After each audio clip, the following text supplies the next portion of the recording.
This program is proudly brought to you by Sporting Bet.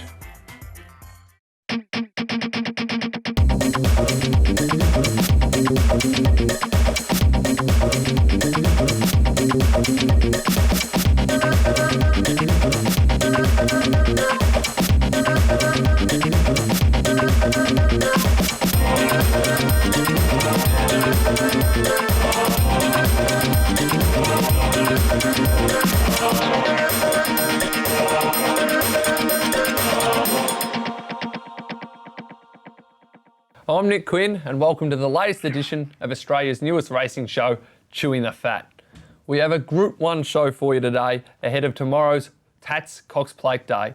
There's 9 races at Moonee Valley and we're going to help you find as many winners as possible.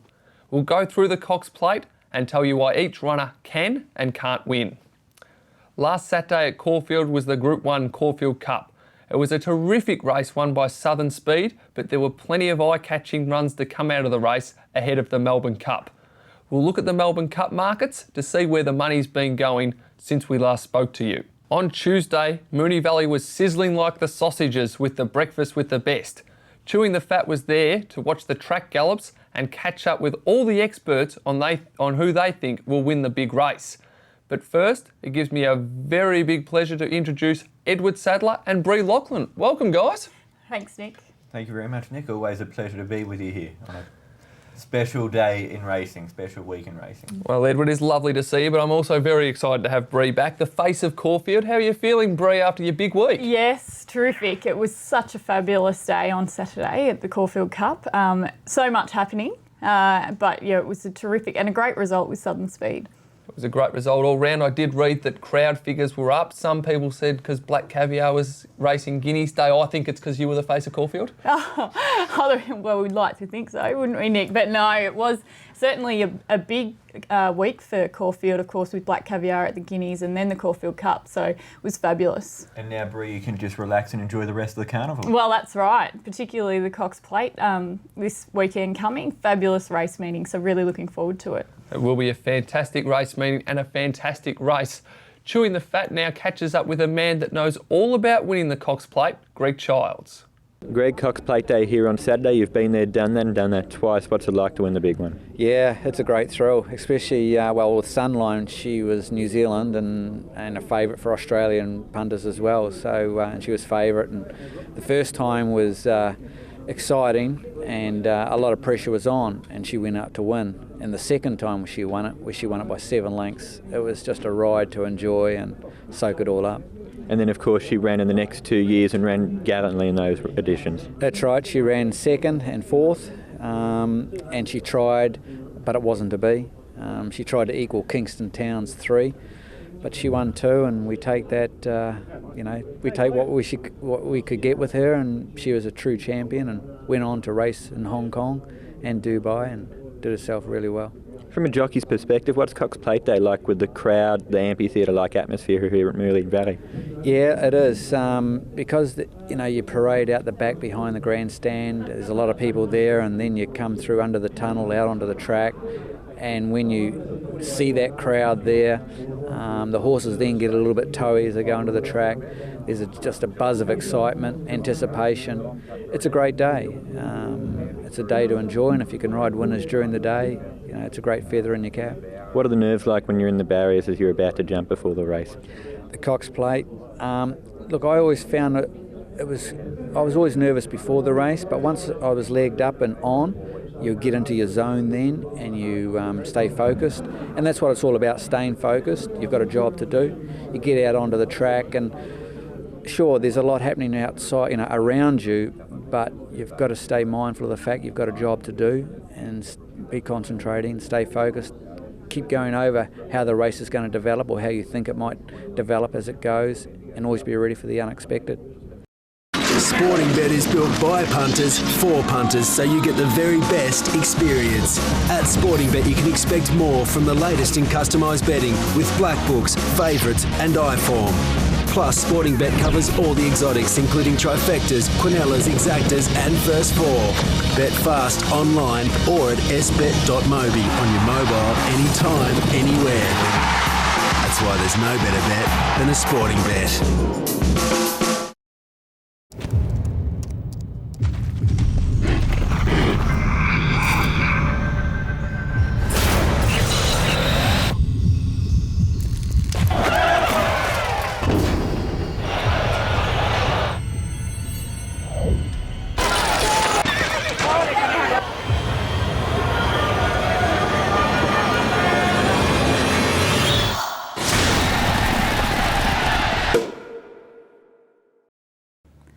Well, welcome back to Chewing the Fat. There is a magnificent day forecast at Moonee Valley for the Cox Plate tomorrow.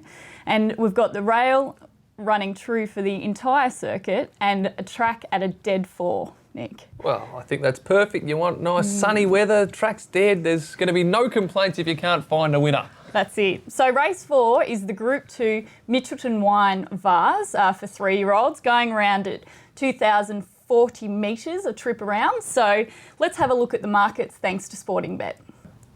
Okay, so we've got Manawinui at $1.22, Collar at $4.80, Power Broker at $17 and Scalado at $31 and $100 plus for the rest.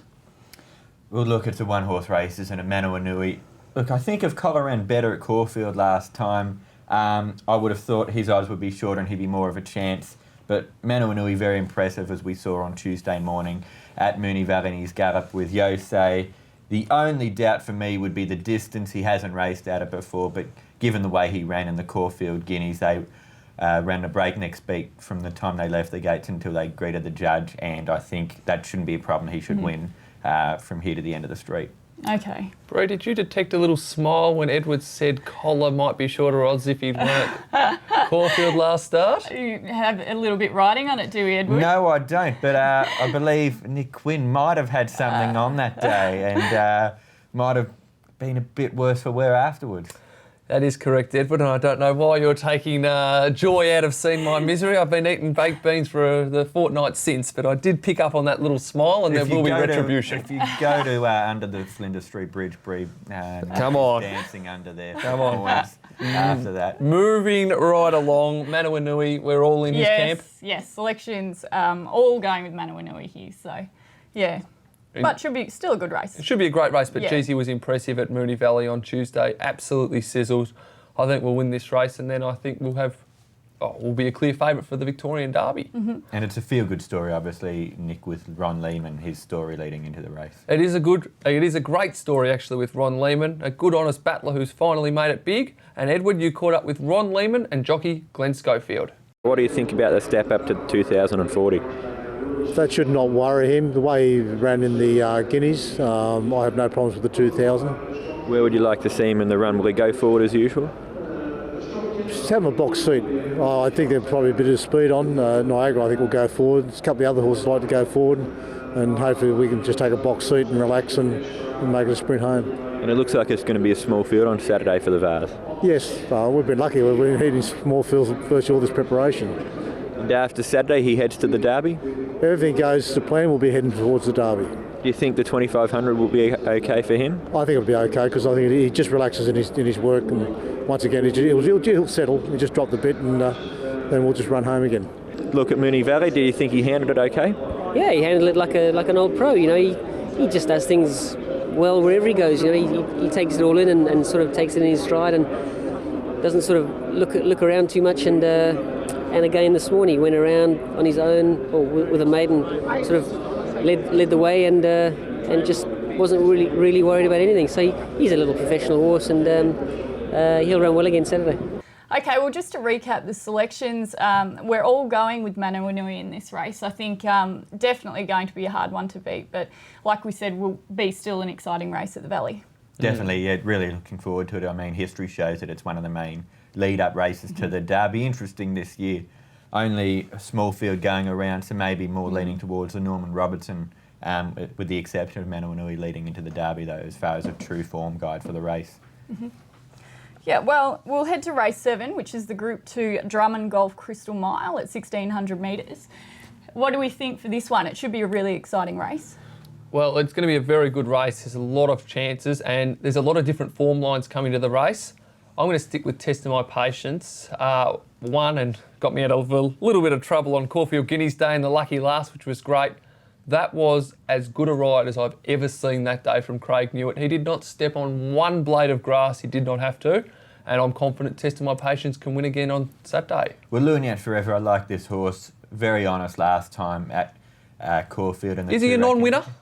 I don't know. I think Saturday, it's D-Day for him. I think he does really need to perform because, look, I thought Nick at the 200 he was going to loom up and win the race in the Toorak.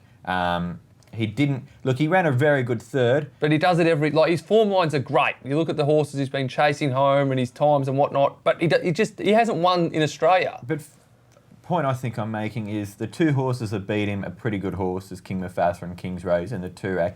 Those that he's finished behind are pretty smart horses, or he's had excuses.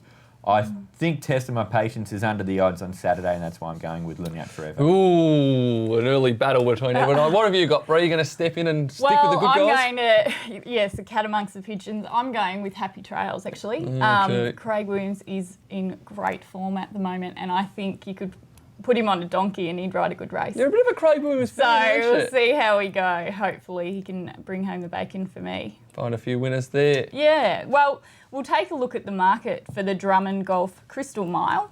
So Test of My Patience, Nick's selection is at $3.60. Lewin Yat Forever at $4.80. He's Remarkable at $6.50. Triple Elegance at $7.50. Dow coming in at $10 at the moment. Dan Lee at $11, Happy Trails, my pick at $12, Blackie, a little bit frustrating at the moment at $15, Ginga Dude at $16 and Silver Grecian at $18. Just a couple of things I want to mention. Nick Blackie, what's the inside word there? I don't think Blackie will run at Moonee Valley. I think Blackie will be scratched and saved for Sunday's Sale Cup, where, without being overconfident, the more you put on, the more you'll win. And another one that Bree touched on that's in the market, He's Remarkable. I think if he runs Saturday, there's some doubt whether he will. He'll be competitive, but he is a very much a live chance in the Emirates Stakes for the last day of the Flemington Carnival. I also think Silver Grecian's a really good chance in this race over the odds, and found the track too firm last time at Caulfield. This is what George Moore had to say. Silver Grecian runs at Moonee Valley on Saturday. Was it just a case of the track being too firm for him last time? Yeah, I mean, it was hard too, so yeah, it was a bit hard and just really didn't let down the last 400 metres. Where, Darren gave him a perfect ride and was expecting him to run a lot closer than that. He's a super fit horse. We did some light, easy work with him today, over 1,000 metres, and with the new gear, with the shadow roll on. Worked really well, but the shadow roll on first time was a little slightly hesitant at the start. So we're actually probably going to do another gear change now and put just run him with a ring bit and a tongue tie, which he when he came to Hong Kong, that's the gear he used to have. So I just want him to be super confident in the race rather than a bit hesitant with the new gear, because he does get his head a bit high. So essentially we wanted to take off the cross nose band and get a shadow roll just to get his head down a bit more. But as I said, I want the horse to be he's a real fit horse, and I want him to go into the race confident and not thinking about that extra gear he's got on. Okay, well, let's recap those selections. Nick, you're sticking with Test of My Patience. Edward, you're heading with Lewin Yat Forever, and I'm going to go with Happy Trails on this one. Excellent. No, I'm just suggesting that Lewin Yat Forever's got a bit of cat in it, but it'll be a nice warm glass of milk ready for it after the race there, Edward. Looking forward to my hot Milo after it. Okay, well, let's head to a break and we'll hear some of the jockeys' thoughts about Saturday to come. You're watching Chewin the Fat, thanks to Sporting Bet. There looks like there'll be a few horses in the Cox Plate that'll go forward on Saturday. Do you think he'll go forward as well as usual? Yeah, certainly I'll be aggressive out of the gates, because I know my bloke will go to sleep as soon as I want to switch him off. But obviously, just got to take it a bit by ear, but I'd like to be as handy as possible and in a position whereas if the pace comes off a bit, I can possibly take the lead up or something like that. Yeah, he's going to be very strong at the end of it, so I would like to make it a staying test if possible. Well, Kieran, barrier 11 maybe not ideal. What's your thoughts? No, that's was probably our fourth or fifth selection actually being out there, so we're happy enough with that. So you'll imagine you'll roll forward from there? Yeah, we're not going to let everyone know our plans, but we'll be definitely obviously in the first 3 or 4 there somewhere, and it just depends on what happens once the barrier's open, I suppose. You reunite with Lion Tamer in the Cox Plate. What do you think of his running the Caulfield Stakes? Well, it's disappointing on face value. Probably it wasn't run to suit, and he was asked to make a long run, but he was a short price favourite, and if he was going to win, he had to do that. But what disappointed me about it was that just the last furlong, he just appeared to throw the white towel in. He's probably going to be flat out winning, but would have liked to have seen him be competitive at least. But I mean, I'm not throwing the toys out of the cot just yet. The blinkers will go on, and it's a bit of a quirky animal, so I'm sure he can bounce back. Tommy Karuta Crean won here at Moonee Valley on Saturday. That was a terrific run behind Black Caviar for last time out. Yeah, you can't take nothing away from her. She chased the best mare in the world around and tried her guts out. So back here on Saturday, 1200 is probably not ideal, but I think around Moonee Valley I don't think it'll hurt her. But it put her in good stead for Melbourne Cup Day, 1,000 metres down the straight. It looks like it's going to be a small field on Saturday. Tactics are going to play a big part in the race. Where would you like to be? I know where I'd like to be at the finish, in front, but we'll just see what happens. He's pretty adaptable. Ideally he'd probably want a little bit of a trail, something to follow. But if that doesn't happen, we don't mind leading again in him. He doesn't overdo anything. He lobs along in front, or he can take a sit. It doesn't really matter. Sporting Bet is built by punters for punters, so you get the very best experience. At Sporting Bet, you can expect more from the latest in customised betting with black books, favourites and iForm. Plus, Sporting Bet covers all the exotics, including trifectas, quinellas, exactas and first four. Bet fast online or at sbet.mobi on your mobile, anytime, anywhere. That's why there's no better bet than a Sporting Bet.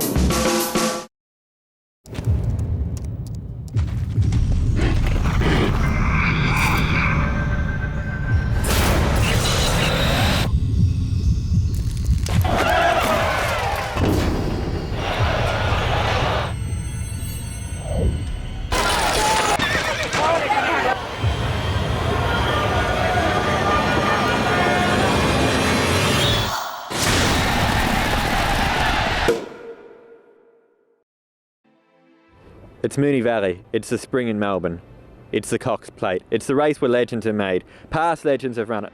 Farlap won in 1930 before going on to win the Melbourne Cup. Rising Fast won it as part of his hat trick in the spring. Modern champs have won it. Mackay Diva won it but before winning the 2005 Melbourne Cup. Saintly won it. We've had terrific horses win it. It's because it's the race where legends are made. The best have won it, the best have run in it and also lost in it. For me, it's my favourite race of the year. And when you think about Australian racing, you always think about the Melbourne Cup, but no, the Cox Plate is the race for me.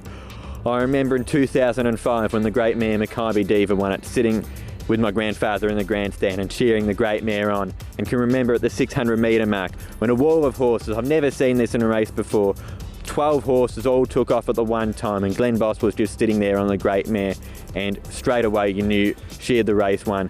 And up until Black Caviar came around, I'd never seen a crowd rise to their feet at the turn and applaud a horse like they did on that day. It was just something amazing. Remember the year after, Fields of Omar, the 9-year-old, came from nowhere to win the race.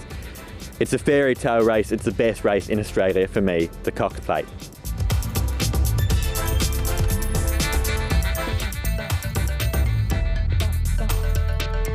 It all starts here, at the top of the short Moonee Valley Straight. 2,040 metres is the trip. It's an amazing feeling to be here on Cox Plate Day before the start of the big race. You've got the crowds in the grandstands there, there's 35,000 people. You've also got the people in the marquees right here. And when they jump, there's nothing like the roar of the crowd.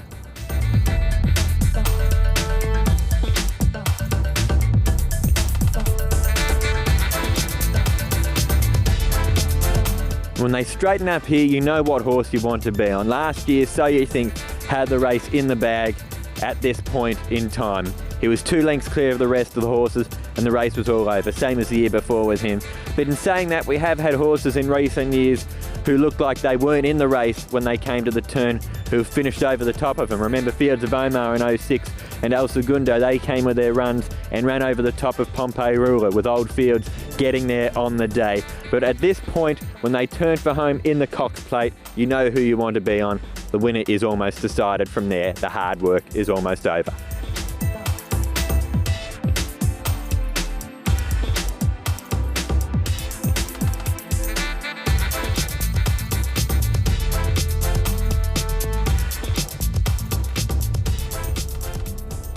Horse racing's a brutal game. Anyone involved will tell you so. It requires early starts, hard physical work, 24 hours a day, 7 days a week. And that's just to get here. Even to have a runner in the Cox Plate, let alone to win it, is a big thrill and a big achievement. But come Saturday, this is where you want to be. In front at the finish post.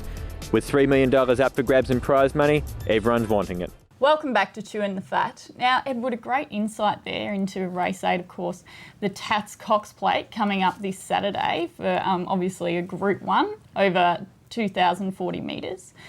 So when we talk about the Cox Plate, guys, who's won this great race twice? 3 in the last decade. We had Fields of Omar in 03 and 06. Sunline, the mighty mare, won it in 1999 and in 2000. Then straight after her, Northerly, 01 and 02. And of course, Nick, can't forget So You Think. What about Fields of Omar? I mentioned him at the top of the... I thought you'd listen to what I say generally, Nick.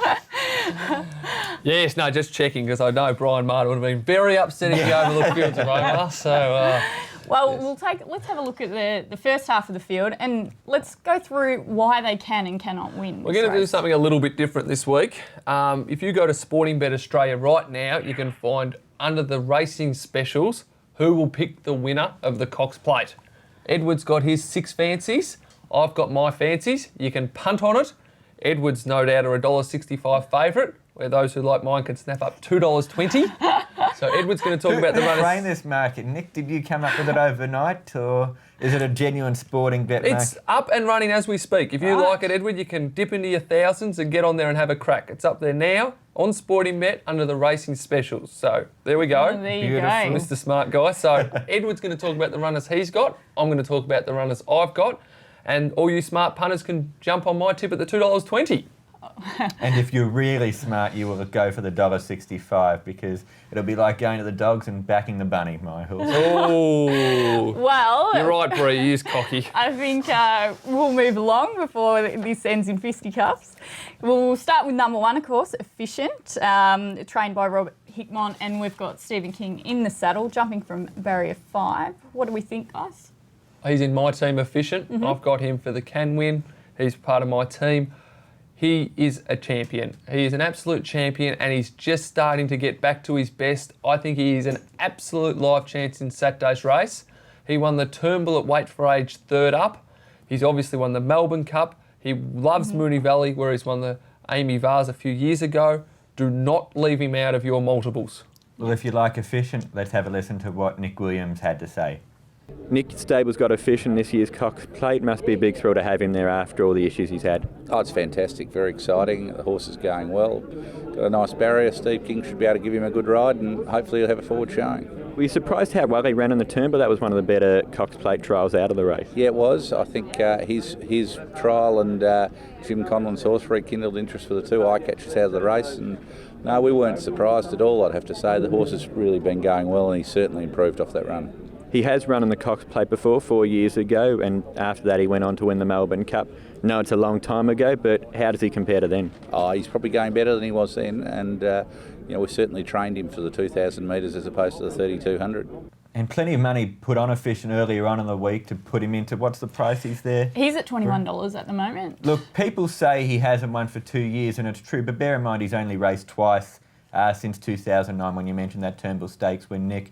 The only issue I think with Efficient is that he does like to get back and run on.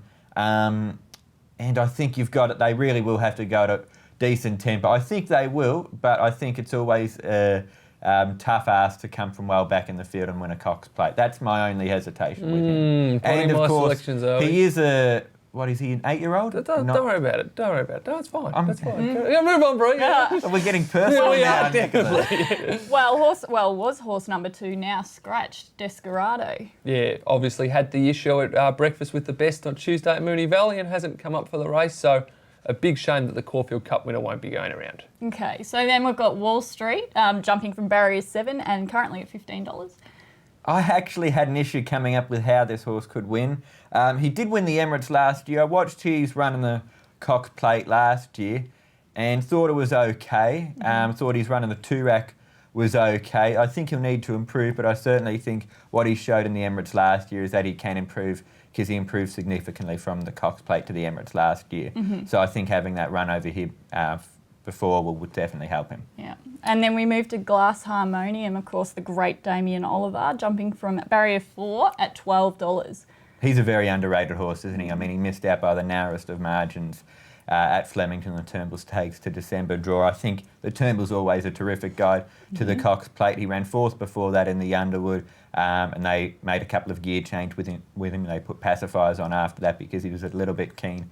And before then, 2nd in the Mackay Diva. His form's been terrific. He's really an underrated horse, and definitely those odds, I think he's a terrific chance in the race. Mike Moroney caught up with me earlier on in the week. Mike, last harmonium gallop here this morning. What did you make of his work? Yeah, look, it's the 3rd time he's been here now, and pretty well used to it.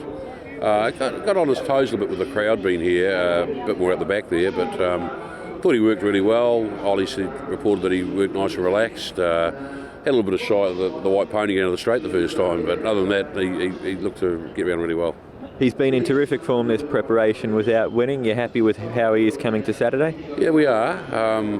Look, his runs have been terrific, been very consistent, and he's sort of proven he's up to the best of them. So we fingers crossed this is a grand final for Saturday. So race we've aimed him at. So we're going to try and he's going to all going well get here at his best.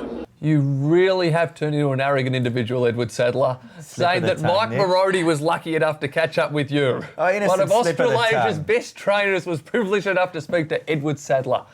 Well, he was quite confident there, Mike. I've got my reservations. I think there's going to be a lot of speed on. I just don't know about Glass Harmonium. I think I'm more than happy for that horse to be in Edward's team and not the winning team of Nick Quinn's for the $2.20. Bree, you might need a police. This is starting to get really personal. Well, we'll head to Jimmy Choo. Let's have a look at Jimmy Choo. Now, one of my favourites, obviously, being Jimmy Choo.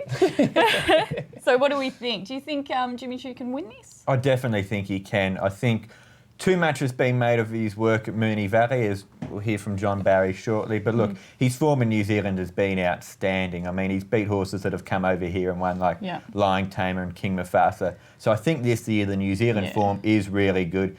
Last time he raced in Australia over this distance was over the 2,000 metres in the Rosehill Guineas. He won that. I think this is his perfect trip.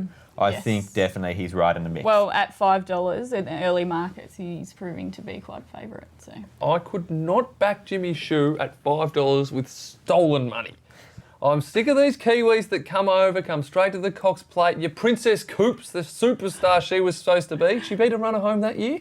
She ran, what did she run? She ran 3rd in the Caulfield Cup. No, we're not talking about the Caulfield Cup.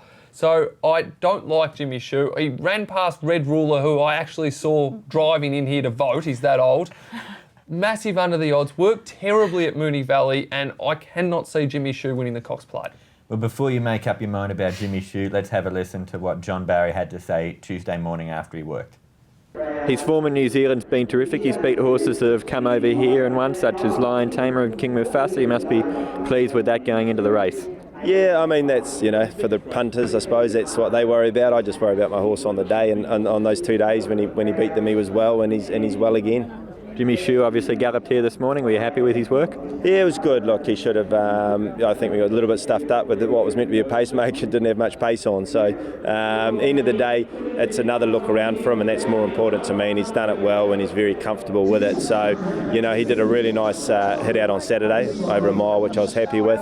He probably just needed a quiet 600 on Thursday, and then let's get it on. Happy with the way he handled the Valley? Yeah, he's been a pro pretty much all his life, and the more he travels, just the better he gets. So it's going to be no worry to him at all. Now, guys, we've got Sincero jumping from barrier 6, currently at $21. What do we think? I like Sincero. Total forgive run last start. He hates having horses on his outside. He was in barrier 1, didn't suit. I think tomorrow we'll get clear running and we'll be right in the finish. I think he was very flat in the absman, only average in his last run. I think he's had enough. Chewing the Fat caught up with trainer Steve Farley after the barrier draw at Moonee Valley on Tuesday morning. How's the horse coming along? No, he's had a very good week the last week. He's ticked all the boxes. His blood's come back fine. He's come through his work in great order, and couldn't be happier at this stage. So. And finally, before we head to a break, number 7, Lion Tamer. We've got Hugh Bowman, of course, riding in the saddle on Lion Tamer. What do we think about that, Edward? At $17 at the moment. Yeah, if he didn't run so poorly in the Caulfield Stakes last time, Bree, he wouldn't be at $17. If you ignore that run, his form coming into the race is very good. He won the Underwood, and of course he beat Southern Speed, who's since come out and won the Caulfield Cup, so that form has been proven to be pretty good. His first up run in New Zealand was good, so 2 out of 3 ain't bad, as Tom Harley would say. And Nick? Well, he's got the blinkers on Saturday, doesn't he? Yeah, so maybe that'll help. I can't get last run out of my head, though. It was just too bad to be true. Yeah. So, I don't know. One of Edwards. Hugh Bowman caught up with us on Tuesday morning to discuss the chances of Lion Tamer. You reunite with Lion Tamer on the Cox Plate. What do you think of his run in the Caulfield Stakes? Well, it's disappointing on face value. Probably it wasn't run to suit, and he was asked to make a long run, but he was a short price favourite, and if he was going to win, he had to do that. But what disappointed me about it was just the last furlong, he just appeared to throw the white towel in. He's probably going to be flat out winning, but would have liked to have seen him be competitive at least. But I'm not throwing the toys out of the cot just yet. The blinkers will go on, and it's a bit of a quirky animal, so I'm sure he can bounce back. Okay, well, let's take a break and we'll come back with the remainder of the field. You're watching Chewin the Fat, thanks to Sportingbet. Sportingbet is built by punters for punters, so you get the very best experience. At Sportingbet, you can expect more from the latest in customised betting with black books, favourites and iForm. Plus, Sportingbet covers all the exotics, including trifectas, quinellas, exactas and first four. Bet fast online or at sbet.mobi on your mobile, anytime, anywhere. That's why there's no better bet than a Sportingbet. Austbrokers Bloodstock. For horse owners, by horse owners. With all the answers to protect your investment, Austbrokers work for you to provide the right cover and the best value. And most importantly, they're in your corner when you make a claim. Austbrokers' business is built around relationships. That's why our clients have been with us for so long. Horses are not just our business, they're our life. Why not talk to one of our team today? Call us on 029 570 8355 or go to our website bloodstockinsurance.com.au. Austbrokers, young faces, years of experience. Welcome back. Let's take a look at the rest of the field for the Tatts Cox Plate on Saturday. So number 8, Playing God, of course the Perth visitor, and we've got Stephen Parnham on riding Playing God. So jumping from the outside gate, guys, how do you think Playing God will fare at $51? That's quite a stretch. He does seem good odds, Playing God. He's a loom upper. Every time this campaign, he's loomed up and you think, oh, here we go, Playing God's going to go straight past them and win. And he's died on his run. I'm more than happy to forgive him. $51 is a great price. He's racing well. This race has been his grand final from day dot. And if you think back to last campaign, he started favourite in the Guineas when nothing went right. Shamrocker won that race. That form line proved to be fantastic. I think Playing God's a great chance in tomorrow's place at cricket score odds.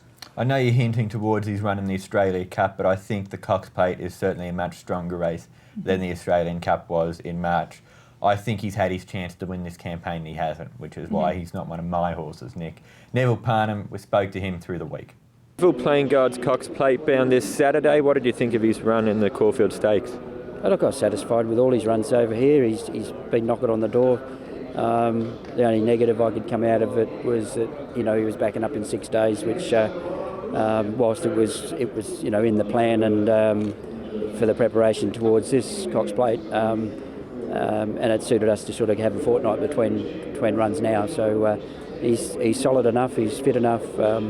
Very happy with his workout, so looking forward to the race Saturday. His form has been very good, but without winning this campaign, what does he need to do to improve on Saturday? Look, I think the 2-week gap between the runs will certainly bring the best out of him. He just needs a nice gate so he can sort of camp just off what's probably predicted to be a pretty hot pace. And if that can happen, I think the track will suit him, and I think the shorter straight will suit him. So, looking forward to him finishing off solidly at the end of it. Well, Well, next, let's take a look at rekindled interest, currently at $6. And Edward, you caught up with Rod Douglas. Let's have a look at what he had to say. Rod, firstly, rekindled interest galloped really well here this morning. Yeah, he did. We were a little bit worried going into it, that the horse needed a good head out, but he pulled up good, and the work with Jimmy Chew looked outstanding, so he looks like he's on track for Saturday. It's tough to fold his form this time around. Winner of the Dardo 10, Chinnam, his 2 runs at his run at Caulfield was good, and then first up in the Ori Star, and one of the better trials in the Turnbull. Yeah, it was. I thought, Flemington, they couldn't make ground, and he made up a lot of ground. His run second up at Caulfield was probably a bit flat because he went so good first up in the Ori Star, but he dominated the Dardo Chinnam, and he worked good leading into that, and he's done it again today, so he looks like he's on track. Always confident Rod Douglas, but he had good reason to be after rekindled interest sizzled at Moonee Valley on Tuesday in what I thought was the best gallop of the day. Well, I'll have to say one thing. Rekindled interest is one horse I would love to have as one of my horses, but it was a compromised draft. GWS over here. Oh, cut it out. Oh, you've got the favourite, the second favourite, the fourth favourite, the fifth favourite, and you're still blew him.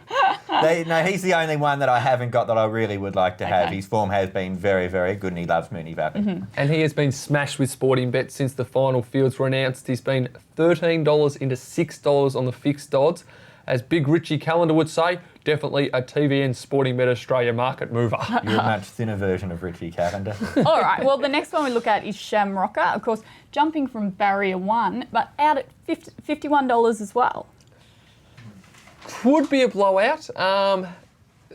If she could recapture her form from the autumn, she could be a blowout, but I want to see her come Melbourne Cup Day at Flemington, where I think she'll do her best racing. If she starts now, she might win. Mm-hmm. Oh, you're a harsh man. Well, for me, the next one, Pinker Pinker. You've got a pretty pink outfit there. I have, very appropriate. That's certainly my pick for the Cox Plate. At $34, what do you think of Pinker Pinker's form? I think if you rate a few of the other horses, such as King's Rose, such as Sincero, you've just got to have Pinker Pinker in. I think she's got good form lines. I think she's big odds again. I mean, a lot of these horses are because it's such a great race, but I'll definitely be having something each way on Pinker Pinker. Mm-hmm. I think she might find a few better than her on Saturday. That's my only query. I do think she'll run a good race. Edward. But Greg Urrell spoke to Chewing the Fat earlier in the week. Big weekend of racing coming up ahead with Cox Plate Day. You've got Pinker Pinker. How's she coming along? Yeah, we're very happy with the way she's come out of the Epsom run last start 3 weeks ago. So lead up to this has been really, really good. So yeah, really looking forward to it. Glad we made the field, and barrier draw's a little bit awkward, but we'll have to work that one out. And the next one we'll look at is Secret Admirer. And Secret Admirer is an interesting looking horse, Nick, I must say, jumping from barrier 8 at $11. You were commenting that you didn't like the look of Secret Admirer before the show. Yes, it's certainly an eclectic coat on Secret Admirer is a nice way to put it. Well, there we go. Well, I think we'll ignore the looks factor, and Brendan Edville rode this horse very well to win last start. I think he's a good chance again tomorrow, and could be a good each way chance. This is its Group 1. History says that it won't win because horses from the Epsom haven't won in recent years the Cox Plate. I think the best in recent times have been Thessio, Nick, when he ran 5th behind Big Mel 3 years ago in 08 after winning the Epsom. So history says he won't win it. Mm-hmm. But can he defy history? We'll have to find out. Graham Begg had to say this. Happy with the way Secret Admirer settled in here? Settled in very well, and she's been here for about 12 days now, and she's taken it like a duck to water. How did she work this morning? Were you pleased with it? Yeah, very pleased. She followed up her work from last Thursday and came over again this morning, and very, very pleased the way she's got around the circuit here at the Valley, and has worked very, very nicely. That was a terrific win in the Epsom. Do you feel she's peaking at the right time?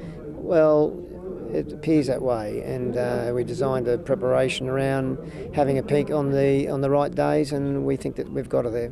Now, King's Rose, Nick, you are all over this. This is all I hear from you. It's just in his face, isn't it? You can already tell. At $12, and I must say, jumping from barrier 2, you have got a reason to be dancing on this one. No, well, you can't eat odds. I have had a little bet on King's Rose a couple of months ago at nice odds, but yeah, you can't eat odds. How nice are these odds, Woodford? Like, are you off the streets after Saturday if King's Rose wins the Cox Plate? I'll throw you some food down from the flower drum where I'll be dining for the next week, Edward. But Look, I think King's Rose has done everything right, and I still think is the horse to beat in Saturday's race. Since transferring to Peter Moody's stables, she came out and won very impressively at Caulfield and Moonee Valley. And then she went to Sydney for the Epsom, where she had a little setback, was scratched, ran a very impressive second behind King Mufasa, went underdone. It was 4 weeks between run. You can basically treat it like she's second up tomorrow, which is ideal. Well, Nick, Edward, what do you think about King's Rose? I'll say I won't have an interview to throw to for this one because that's our interview right there. Nick Quinn, Peter Moody's had enough of the media with all the black caviar stuff going on, as you can imagine, Bree. Yes. So he's appointed Nick Quinn as his public spokesperson. That is correct. I spoke to Pete and he did want me to relay word for word what he said. He said he couldn't be happy with the horse going into the race. Missed the run in Sydney, which then set her back for last start, but has trained on well since then, and he told me to have something on. Well, look, I think King's Road, one of the more open Cox Plates I think we've had. I think if you look at last year, say you're thinking a mortgage on it, this year, really open Cox Plate. King's Rose definitely will run a very good race. Yeah. Whether it will win is another story. Okay, well, I'm glad we've got through that one fairly well unscathed, Nick. Next one, Helmet. Of course, Peter Snowden at $3.60. This is the favourite. If you like Nick Quinn's hair, then that's the omen bet for the weekend. No, Helmet, look, hasn't he done everything right? I mean, that was a terrific win in the Guineas. They ran the fastest time ever. And drawn 11, Kieran McAvoy said he won't have to lead. I can see him getting a really nice run in the race. He can just set off them, let a couple of the horses go hard in front, set off them and run over the top of them when he can. Well, let's have a look at what Paul Snowden had to say. Well, Paul, how's the preparation? Can you get him any better? No, we've been quite adamant in the press that everything's gone to plan, and we can't wait till the weekend. Has he actually improved from the Guineas, do you think? It's not probably an improvement thing. It's a mental factor with this guy. As you've seen, even up to a month ago, he was doing so much wrong, and what he's turned around in the last month has been the making of the horse. And I still feel he's in that zone, and his fitness has never been an issue. If you're not fit now, you're in big trouble going into Cox Plate. So, he's right on target. And finally, Venus. Brad Warilla in the saddle on this one, Edward, and unfortunately out at $61 in the market. So how do you think Venus will run? Look, she ran a terrific race in the Cox Plate last year and finished behind a good horse by the name of So You Think, Zipping, Who Begot You. They're good horses to run behind. Really good return to form. Her last two starts have, in fact, been very good. Really good last time at Caulfield, and then the time before that also at Caulfield. So those two performances have been much better after a fairly ordinary start to the campaign. She's not without place claims. Nick, how do you feel about a Venus? I know Venus is one of Edward's in his patch, but could it be a bit of a roughie? What's the smirk there? No, I'm just happy to be here. I think just looks a little bit outclassed. I probably prefer to back the horse. There's also entered in a race in race number 9. She runs there, I'll be backing her there, but I don't think she can win the Cox Plate. Well, well-respected clocker and track watcher Warren Huntley was at Gallops on Tuesday, and this is what he had to say. Warren, terrific day of racing coming up on Saturday. It's Cox Plate Day, obviously. From a Cox Plate perspective, what did you like out of today's gallops? Well, first of all, I was at Flemington early on and I saw Helmet work on his own, and I thought he worked really well. He was relaxed. He worked over 1,600 metres and home his last 400 in about 23 and a half. So before I came here, Helmet looks terrific. So, we can take it that Helmet's come on well from his Caulfield Guineas win. Here this morning, from a Cox Plate point of view, I thought Rekindled Interest and Jimmy Chew worked quite well in their group, and of that you'd say Rekindled Interest worked slightly better than Jimmy Chew, or Jimmy was outside and giving him a bit of a start, and they did run quite good time for their gallop, but certainly Rekindled Interest looks ready to peak for the Cox Plate, and first serious hit out I've seen of Jimmy Chew, and although he was held by Rekindled Interest, I still think there was merit in his work. What did you think of Glass Harmonium's work? He's really nice work. He's relaxing quite well for Damien Oliver. He can get himself worked up a little bit, as we've seen, but look, he's in great shape, and I can't fault anything Glass Harmonium's done on the track. I've been watching him for quite a while now, and I think Glass Harmonium again, he's going to, you know where he's going to be. He's going to be up there somewhere making his own luck, and he's in great shape. His work this morning was really sharp, over 1,600 metres. I thought he was good. Secret Admirer's been here for a couple of looks now. She came here and worked really well last Thursday morning, and this morning she wasn't asked to do as much, but again, she's very comfortable around the Moonee Valley circuit, and it's just shaping as a terrific Cox Plate with, you know, a lot of really legitimate chances. Got the Vars here on Saturday, and Manawanui gathered. Is he the one to beat in that race? He'll probably be very short odds, Edward, and you know, I'll be astonished if he doesn't win. His work here, first time I've seen him here at the track, and I think the first time he's been here was just fantastic. He worked with Yosei, who arguably was a bit ordinary in her work, but Manawanui's work was a standout work for the morning for me, and if anyone's taking multiples on Saturday, he'll be short odds, but I think you can anchor Manawanui in the Vars. As long as you don't take the black Caviar and Manawanui W, you'll be okay. Too short, those odds. Well, it'll add up to something. So a small percentage of something's better than nothing at all, Edward, but yeah, they look like two sure winners coming here Saturday. Anything else to look out for Saturday, Warren, from what you've seen? I thought the Robert Smurden trained Chewin, who's coming off the win in the Herbert Power, he had first use of the track this morning. I thought his work over a little bit of ground was terrific, and he'll be very hard to beat in the Moonee Valley Cup. Okay, boys, well, let's get down to the business end. Ooh. So our selections, 1, 2 and 3, and of course our best roughie, Nick.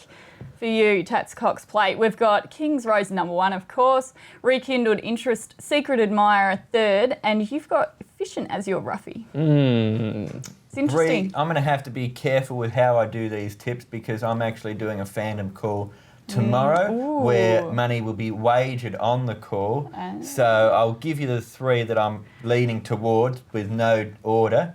I'm liking Rekindled Interest, Glass Harmonium, Helmet, and I also like Efficient as my the roughie. I think you should get your facts right, you know. Get your priorities straight, and you know, hang on, chewing the fat first, and then you worry about these other gimmicky things you do on the side. Well, I'm going to stick with Pinker. I know it's one sort of out of the box, but it doesn't hurt. And then I've got Lion Tamer, King's Rose, and my roughie is going to be Efficient as well. Okay, there we go. Well, Efficient to run a big race from the Chewing the Fat team. Yeah.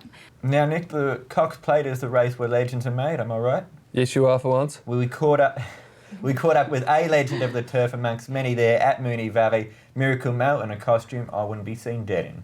Mel, first of all, welcome to Melbourne. How's the flight down? Yeah, pretty good actually, pretty hectic, but it's all good. It's all for a good cause, and I can't say, Ed, I'm enjoying every minute of it because it's probably the most embarrassed I've ever been in my life. But as I said, it's for a good cause, a bit of fun, and just enjoy it. Whose idea was the suit? I'm not assuming it was yours. An absolute dickhead called Adam Palmer. I thought, when he asked for my measurements, I thought I was getting a safari suit or something to look ridiculous, but then I turn up yesterday and I get this frock outfit that looks absolutely ridiculous, Ed. So I'll never trust him again, ever. So he's not going to take you clothes shopping after today then? No, he's a dickhead, and if he ever gets me in one of these outfits again, I think my contract has to be negotiated for sure, Ed, because no amount of money could make anyone get around in this outfit, I don't reckon. You say it's for a good cause, of course, the 2040 Club lunch on Friday you're talking about. Yeah, the 2040 Club on Friday, it's the best luncheon in Melbourne, and day before the Cox Plate, it will just be an outstanding day, and we aim to have a good day. It looks to be a terrific Cox Plate this year. You've, of course, been there, done that with Kingston Town. What does it take to win the big one? It takes a pretty tough horse, and it is a great race. I don't think there's any absolute standout weight for age horse in the race this year, but that will make for a very, very even and very tough contest. Sporting Bet is built by punters for punters, so you get the very best experience. At Sporting Bet, you can expect more from the latest in customised betting with black books, favourites and iForm. Plus, Sporting Bet covers all the exotics, including trifectas, quinellas, exactas and first four. Bet fast online or at sbet.mobi on your mobile, anytime, anywhere. That's why there's no better bet than a Sporting Bet.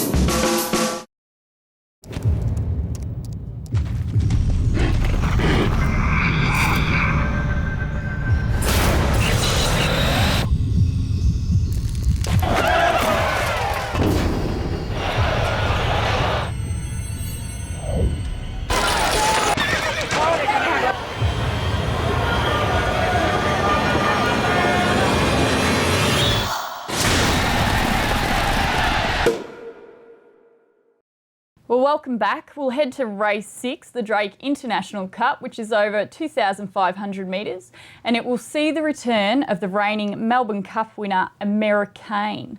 This is a great race, so we'll check out the market thanks to Sportingbet. So we've got Americain, of course, the reigning Melbourne Cup winner at $3.40, Tullamore from the Waterhouse stable at $4, Chewin, Chris Simons at $6, Linton $8, Illo $9, Booming at $13 and Paddy O'Reilly at $17. And it's $21 or better for the rest of them. Now, I know that Americain, the Melbourne Cup winner, is favourite for this race, but I believe Edward Sadler's made a bold declaration the horse will win with a leg in the air, and there'll be something you'll be doing if he doesn't win. Well, if you saw the costume that Mel wore then, on Tuesday morning at Moonee Valley, well, if Americain doesn't win, I think I might wear something similar. Not the same suit, might have to get an E or an S or something like that, or even CTF on the printed instead of Mel's M. But I think Americain, look, he's just got a class factor over these horses. I know his form coming into the race isn't as good as what it was last year, and he'll have to carry more weight, but he looks terrific out there at Werribee. He's a classier horse than these. I think he should win. Oh, that's a bit scary, Edward dressing up. But anyway, I think Robert Smurden, he came on this show at the start of the carnival and he said, you want to be on Chewin. Once he gets to 2,000 metres, he'll win, and he won't stop winning. He won last start at Caulfield. I think he'll win again tomorrow. Mm-hmm.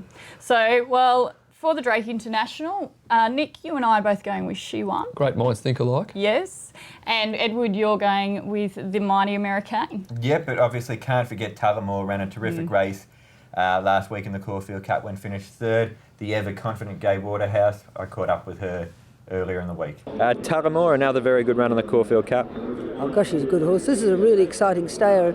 If you've got, a couple of dollars, throw it on him in the cup. I think he's a real cup chance. I love Gay. She's just a breath of fresh air every time you see her. So hopefully Tullamore runs well. And Americain, despite Edward declaring it immoral, looks very well placed, and he's also caught up with the connections. Stephanie, Americain's been here now for a few weeks. You happy with the way he's ticking over? Yeah, we are very happy with him. He worked last week at Moonee Valley and he improved since his work, and he's doing well. It's a difficult track, Moonee Valley. Do you think he handled it okay last week? Yeah, the jockey Brad Rawiller was happy with him, and it's a nice track. Had a choice between the Cox Plate and the Moonee Valley Cup. Why did the connections decide to go to the Moonee Valley Cup? Yeah, we think for the horse, and Moonee Valley Cup is easier race for him, and the distance is his distance. And we know Cox Plate is a tough race with a high pace. And no, I think it's a right choice.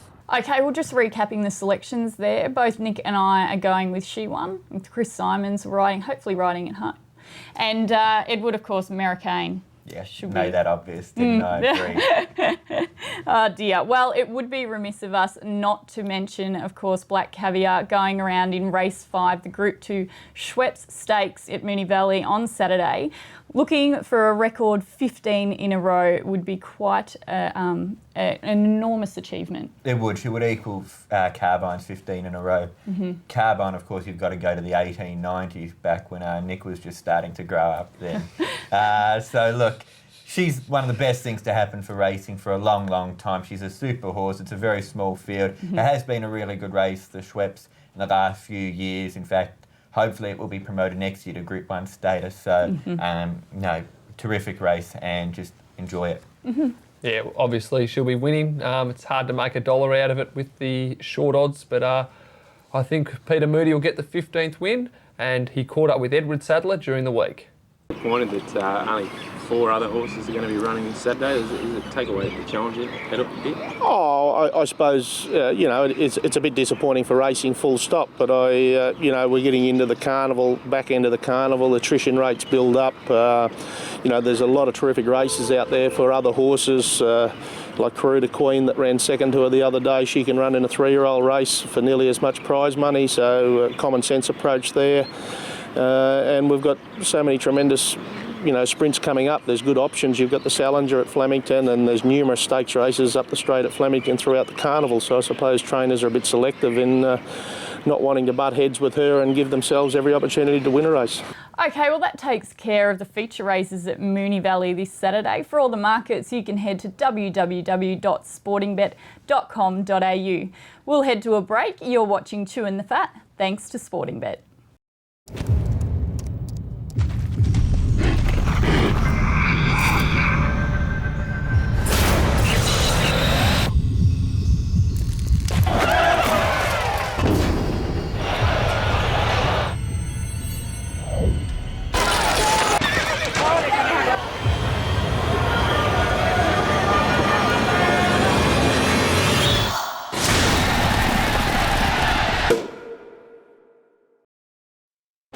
It's known to produce some legendary races. Coming up to the turn, it's far left, well out in front of the Cox Plate. The crowd are cheering. Far left's going away. It's given us some of racing's most legendary finishes ever. Bone Crusher the outside, and Bone Crusher races into equine immortality.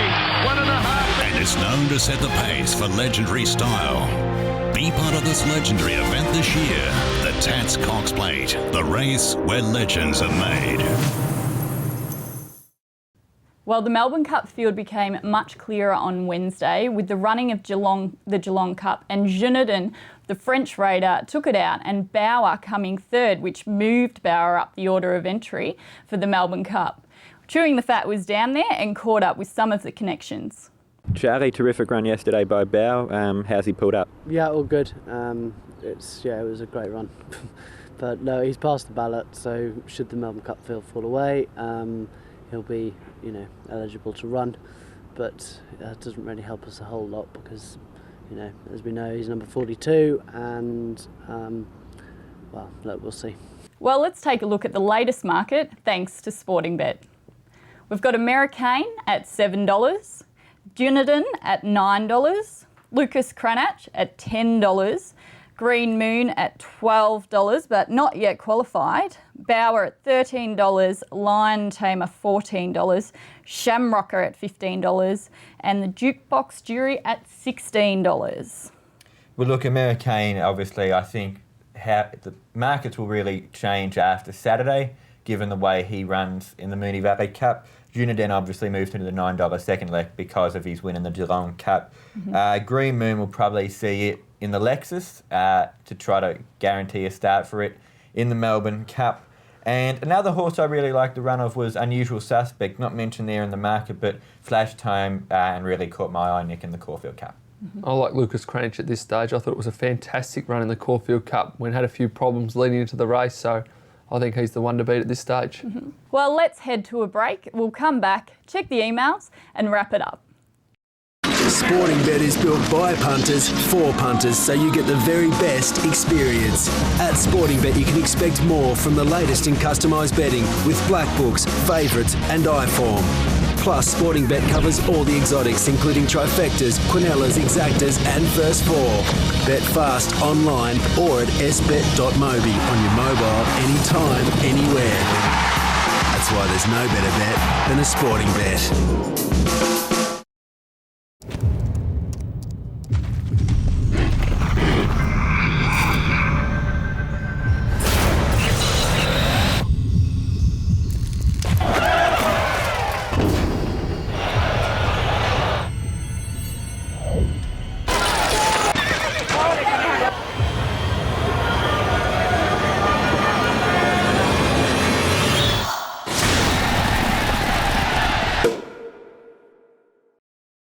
Welcome back to Chewing the Fat, and if you'd like to contact us, we'd love to hear from you. Please drop us a line at feedback@chewingthefat.com.au with all your thoughts and suggestions. Now, this is the part of the show where it gets a little bit childish, which is ironic because Bree's dressed like a pretty schoolgirl and Edward looks like he's in year 8. James writes, I was watching the show last week to work out my quaddie. I did notice when it was Nick's turn to tip them and Edward's turn to pot them, he could not wait to jump in with some positive words on Southern Speed, and as a result, I threw it in the quaddie. So well done, Edward. Sadly, though, there was no satin shoes in the last leg for the battlers. So James did miss the quaddie, but he was very happy you did steer him into Southern Speed. I'm glad. Thank you, James, and thank you, Nick. Well, next week, of course, is the Derby special, and Nat will return to the couch, so I'm sure many are looking forward to that, and the spotlight will certainly shift to Flemington. Get behind Chewing the Fat with all the social media. Follow us on Twitter at Chewing the Fat Oz, and add us as a friend on Facebook at Chewing the Fat Racing. And you can see all the photos from today's show and make sure you get all the news before it happens. Yeah, so we'll recap. We'll look at our best bets just to finish off today. Now, Nick, you're going with Karuta Queen in race 3, number 8. Edward, you're sticking with Glass Harmonium. Each way, just a disclaimer there, Bree. And I'm going with Test of My Patience, number 9 in race 7. Heading to the roughies, Nick, you're going with King's Rose, number 13 in race 8. Edward, you're heading with Silver Grecian. Yeah, George Moore was very confident, and look, I think had excuses first time around and should run a much better race. So that's race 7, number 10. And I, again, am going with one out of the box, and it will be golden if this Perth runner makes it home. Scenic Blast up against, yes, Black Caviar in the Schweppes Stakes. So we'll see how that fares. Ooh, controversial there. The darling of Caulfield has tipped the darling of Caulfield. Black Caviar will be beaten. Well, Bree, thank you very much for joining us again. You've been a spectacular guest. Thank you. Thanks for having me. Edward, you've also been here. And that's all we have time for on Chewing the Fat. Make sure you join us again next Saturday for our Derby preview, and we leave you with pictures from Moonee Valley with Breakfast with the Best.